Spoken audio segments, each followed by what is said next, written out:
actor, philanthropist, and a voice for today's generation. Sir, we are honored to hear your thoughts. నమస్తే నమస్తే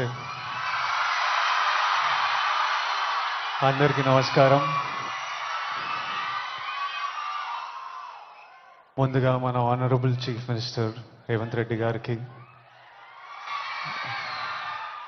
నాకు politics పెద్దగా తెలియదు కానీ స్టేజ్ మీద ఎంతోమంది పెద్దలు ఉన్నారు మన గవర్నమెంట్ నుంచి.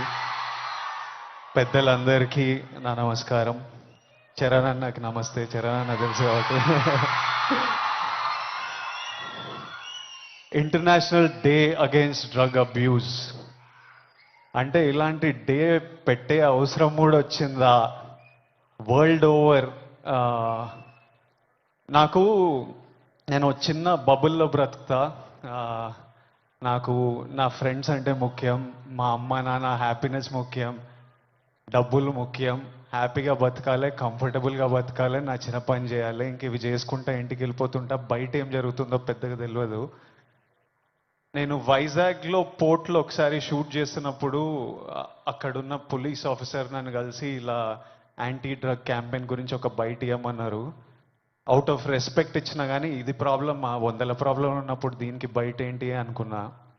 మళ్ళీ ఈరోజు ఇట్లా ఇంటర్నేషనల్ డే ఉంది, చీఫ్ మినిస్టర్ గారు వస్తున్నారు, ఇంతమంది పెద్దలు వస్తున్నారు, ఇంత పెద్దగా జరుపుతున్నారు, ఈ మెసేజ్ కంపల్సరీ వెళ్ళాలని పిలిచినప్పుడు నాకు మళ్ళీ అర్థం కాలేదు. But when I sat with some police officers, some senior police officers from the Telangana Police Department, and asked them, వాళ్ళని అడిగిన అసలు ఏం జరుగుతుంది, ఎందుకు ఇంత పెద్దగా జరుపుతున్నామంటే వాళ్ళు నాకు జరుగుతున్న రియాలిటీ చెప్పినప్పుడు ఇమ్మీడియట్లీ అయితే తప్పకుండా రావాలి, మనోళ్ళతో మాట్లాడాలి, ఎవ్వరు ఇలాంటి సిచ్యువేషన్స్లో పడొద్దు అని అనిపించింది. చాలా మన డ్యూటీ లాగా అనిపించింది ఇది చెప్పడం. ఎందుకంటే మీలో ఎంతో మంది మమ్మల్ని ఇష్టపడతారు, మమ్మల్ని చూస్తారు, మమ్మల్ని ఫాలో అవుతారు.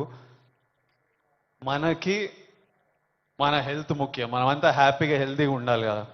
హెల్త్ లేకపోతే ఏం చేయలేము లైఫ్లో. మనం హెల్తీగా ఉండాలి, మన అమ్మ నాన్న గర్వంగా ఉండాలి, హ్యాపీగా ఉండాలి, అది ముఖ్యం కదా. Yes or no? డబ్బులు ముఖ్యం. డబ్బులు ఉంటే కంఫర్ట్ ఉంటుంది. ఎవడేమన్నా నేను చెప్తున్నా, నేను డబ్బులు లేని లైఫ్ చూసినా, డబ్బులున్న లైఫ్ చేసినా, success and money will always give you comfort. ఇవి ముఖ్యము. ఈ 3 మనకి హెల్త్ ఏదైనా ఇవ్వకపోతే, సక్సెస్ మనీ ఏదైనా ఇవ్వకపోతే, రెస్పెక్ట్ ఏదైనా ఇవ్వకపోతే దాంట్లో దిగడమే వేస్ట్. అది పెద్ద టైం వేస్ట్ పని. అది డ్రగ్స్ అనేది, why I'm talking to the youth, I think it's very important. 30 years వరకు నా పర్సనాలిటీ నాకే తెలియదు. 30 తర్వాత నేనెవరిని, నేను ఎలాంటి మనిషిని, అప్పటి వరకు చాలా ఇన్ఫ్లుయెన్స్ అవుతాం ఫ్రెండ్స్ వల్ల, పక్కనున్న సిచ్యువేషన్స్ వల్ల. రకరకాల సిచ్యువేషన్స్ అరౌండ్ అస్ మనని ఇన్ఫ్లుయెన్స్ చేస్తాయి. సో యంగ్ ఏజ్ ఉన్నప్పుడు మనం చాలా కేర్ఫుల్ ఉండాలి. ఎవ్రీ డెసిషన్, మీరు ఈ ఏజ్లో తీసుకుంటున్న ప్రతి డెసిషన్ మీ లైఫ్నే చాలా ఇంపాక్ట్ చేస్తుంది. అండ్ నాకు ఈ పోలీస్ ఆఫీసర్స్ ఏమన్నారంటే, it is even organised by countries out side India. ఎందుకంటే ఇండియాలో యంగ్ పాపులేషన్ ఇస్ హ్యూజ్. మన యూత్, మన కంట్రీ, మన స్టేట్ పవర్, మన కంట్రీ పవర్, మన youth.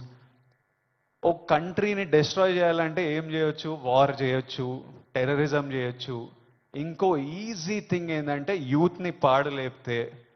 So we are seeing even in the book, నాకు ఇప్పుడే ఒక బుక్ ఇచ్చారు, ఆ బుక్లో కూడా నార్కోటిక్స్ టెర్రరిజం అని ఒక సబ్జెక్ట్ ఉంది, ఒక పారాగ్రాఫ్ ఉంది. Where countries that want to see India not progress, easiest way. ఇప్పుడు మనం చూస్తున్నాం అమెరికా ఎంత ఎఫెక్ట్ అయింది, అంతా కొంచెం పిచ్చిగా ఉంటున్నారు వాళ్ళు.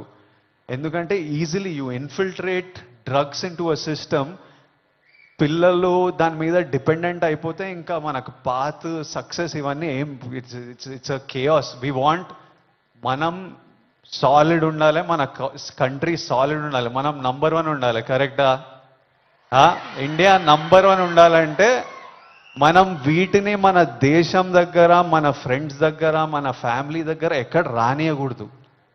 This is a temporary high. Drugs ఎవడో ఇంకా